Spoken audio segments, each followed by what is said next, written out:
ሰው በአይምሮ ማሰብ ትቷል ማለት ነው። ሰው በአይምሮ ማሰብ ትቷል። አረ ውርደት ነው። አረ ውርደት ነው። አረ ይሄ ኪሳራ ነው። የምር ኪሳራ ነው። እንዲህ የኔና የአብርሃም መታረቅ ነው እንዲህ የሚያደርጋቸው። አብርሃም አይምሮውን አጠፋሻ። አብርሃም ጭንቅላቱ ጠፋ እኮ። ጭንቅላቱ ላይ የለም እኮ። መጀመሪያ መድኃኒት የከሌ ያላችሁት ይኸው አፈዘዘችውና ይኸው እጁ ላይ ዝም ብላ ይላል። ይህ ምን አይነት ጋማ ነገር ነው? በጌታ ልጅህ እንደሆነ አታውቅም። እንደ አንተ ልጅህ እንደሆነ አታውቅም። የልጅህን አንተ ልጅ መሆኑን ብታውቅ ኖሮ ልጅ ሲጠፋ እንደዚህ አትጃጀልም ነበር፣ አትወጥቅም ነበር። እንደዚህ በማይገባ ስፍራ ላይ ዝም ብለህ አትተኛም ነበር። እንደዚህ ተኝታይ ልጅ ትወልዳለህ። ከዛ በኋላ ሜዳ ላይ ትጥላለህ። ምን አይነት ውርደታም ነው? በጌታ እኔ እንዴት እንዳስጠለኝ በኢየሱስ ክርስቶስም። ከዚህ ልጅ እንደው እግዚአብሔርም ለሱ ልጅ እንዴት እንደሰጠው እኔ እንጃ በጌታ። ይህ ምን አይነት ልክስክስ አባት ነው? ልጅህ ጠፍቶ ነው እንደ አንተ ዝም ብለህ አልጋ ላይ የምትጋደመው እያንዳንዱ እንትን ላይ? ምን አይነት ውሻ ነው?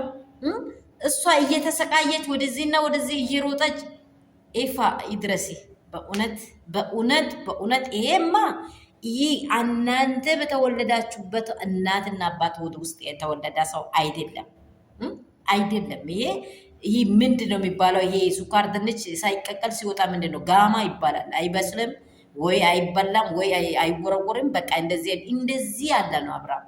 በቃ የሆነ ጋማ ጋጠወጥ በእውነት ባለጌ ሰው ነው። ባለጌ ነው በቃ። እኔ የመጨረሻ ጠላው። ደግሞ አፏን ከፍታ ታወራለች እንደ ውሻ። የምር እንደዚህ ያለ ቃላት ስላወራው ይቅርታ በጌታ። እንዴ ግምትምት ያልሽ ሴት እኮ ነሽ ትላለች እኮ። ትዳር ያለ ባልጋ እኮ ነው ያለሽው። መቼም አታንቀላፊው፣ መቼም አታኝው። ሰላም የኔ ቤተሰቦች፣ እንደምን አመሻችሁ? ሁሉ ሰላም፣ ሁሉ መልካም፣ እግዚአብሔር ይመስገን። ምንድን ነው የሰማሁት? ምንድን ነው ጆሮዬ ላይ የገባው? በእውነት ይህንን ግም የሆነ ሰውዬ እንዴት ነው የምናደርገው? በጌታ ልጅ ጠፍቶ እንደዚህ ተኝታ ትንደላቀቃለህ። እዚህ እንትን ከአልጋ ወደ አልጋ እየተቀያየርክ።